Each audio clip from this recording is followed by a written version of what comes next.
Tout d'abord, quand donc, je me suis connectée à Quinoa, et quand je me suis présentée, je suis arrivée directement à son paddock et je suis rentrée dans son pré. Il est venu vers moi et là je le vois qui regarde à droite, à gauche.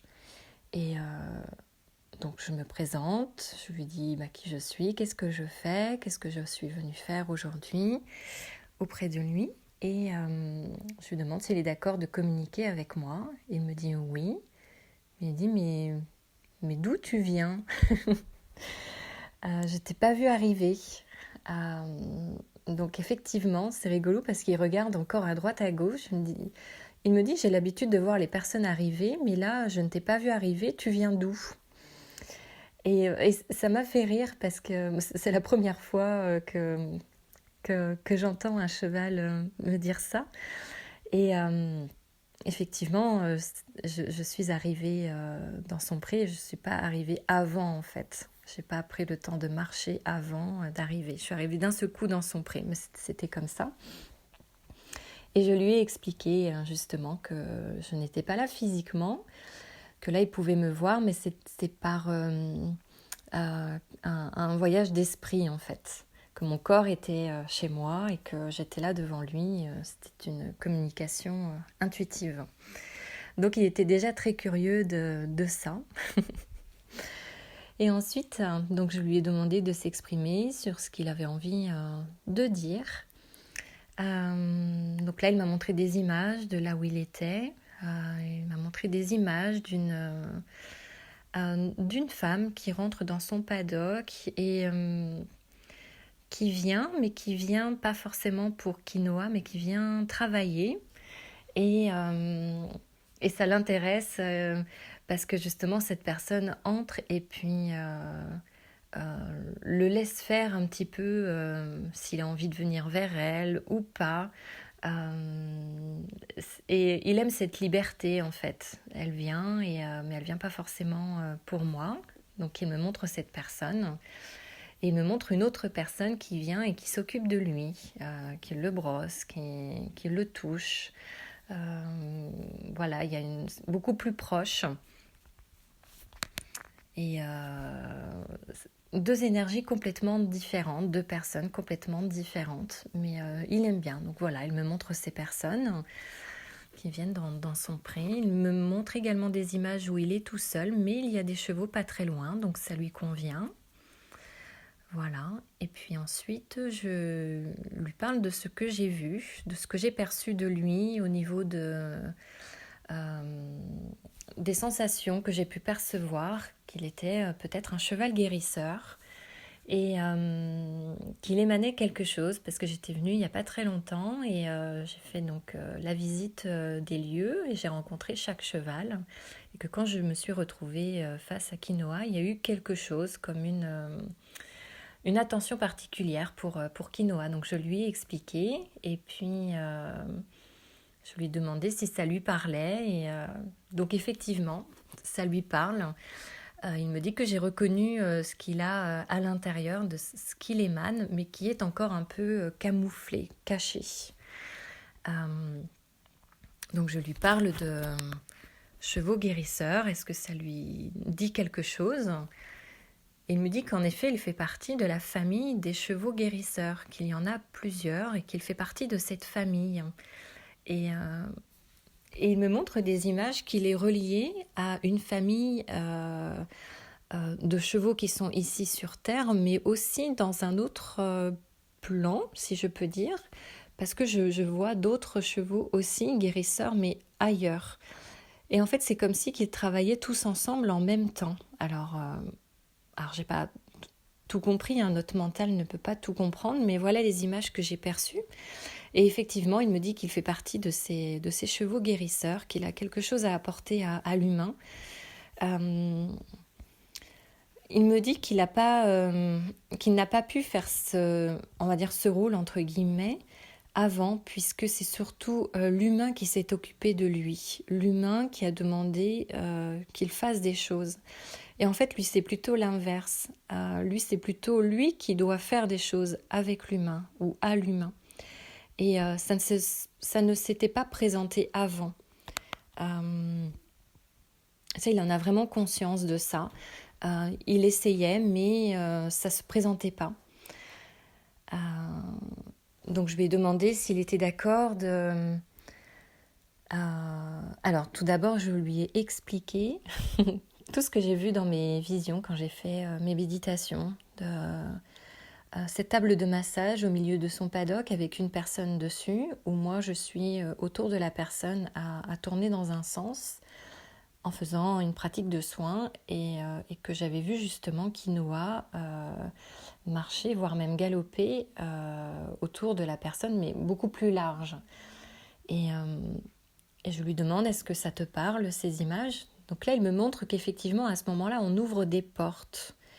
On ouvre des portes dans les deux sens, qui permet d'ouvrir aussi bien une porte vers le ciel qu'une porte vers la terre. Et nous, on est au milieu. Ce qui décuple le soin, en fait. C'est-à-dire que dans on ouvre quelque chose où l'espace-temps n'existe pas. Alors, je ne sais pas comment expliquer, il y a comme un cône qui s'ouvre vers le haut et un cône qui s'ouvre vers le bas, et la personne se retrouve au milieu, et que dans cet espace-là, il n'y a plus de temps, de temporalité. C'est un milieu intemporel, si je pourrais dire. Et c'est justement là où tous les soins se passent. Et juste par ces ouvertures de portes, il se passe énormément de choses. Donc ça lui parlait énormément, ouais, de tout ça. Alors je lui ai demandé s'il était d'accord de faire des soins. Est-ce qu'il était d'accord justement de faire des soins à des personnes avec ma présence, qu'on soit tous les deux. Et donc il m'a dit oui. Il m'a dit oui et il m'a dit... Alors je ne sais pas s'il a devancé ma question, mais il m'a dit, mais il ne faudra pas que tu t'occupes de moi. Parce que chacun aura son, entre guillemets, son rôle à jouer. Moi j'aurai le mien et lui aura le sien, sachant qu'il ne fera presque pas toujours la même chose parce que ce sera complètement différent pour chaque personne. Mais il me dit, ne cherche pas à comprendre ce que je fais, parce que chez lui ce sera naturel, inné, presque guidé intuitivement. Et que moi j'aurai des messages par justement cette communication intuitive de temps en temps où je saurai ce qu'il fait, mais ce n'est pas le mental qui sera intervenu. Donc c'est vraiment quelque chose que je ne pourrais pas expliquer, mais qu'il faut vivre pour pouvoir accueillir l'essence de ce soin, qui sera, les mots sont très forts et très puissants en fait, des soins forts et puissants pour la personne qui sera au centre. Voilà ce qu'il m'a exprimé. Et une chose importante aussi qu'il m'a dit, c'est qu'il n'est pas dans ce lieu par hasard. Il y a vraiment pas de hasard. Il se retrouve dans ce lieu qui est fait pour lui en fait, qui l'attendait presque. Il devait se trouver là, dans ce lieu-là, et peut-être que notre rencontre également n'est pas par hasard, mais en tout cas, il y avait cette... il sait pourquoi il est dans ce lieu-là. Il a quelque chose à faire dans ce lieu-là, et c'est pas par hasard qu'il est là, ici. Voilà. Et alors après, il m'a exprimé aussi un petit peu comment il était. C'est un cheval qui est très instinctif. Il réagit très rapidement. Il sait ce qu'il veut. On sent que c'est un cheval qui exprime pleinement à chaque instant comment il est. Il aime qu'on s'occupe de lui, mais il aime aussi qu'on le laisse tranquille. En fait, c'est presque lui qui décide. Mais il aime être libre de ce qu'il peut ressentir. Et il l'exprime à chaque moment. Donc quand il a plus envie, il l'exprime vraiment.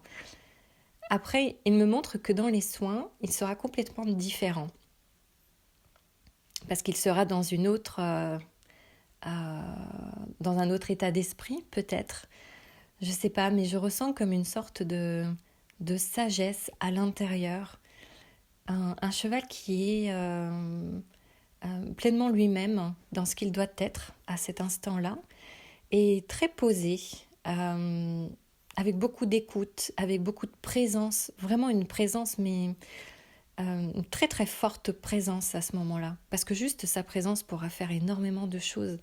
Ça émane de lui, comme si qu'il avait en lui une lumière il émane, mais ça va émaner vraiment dans tout le paddock en fait, et même aux alentours.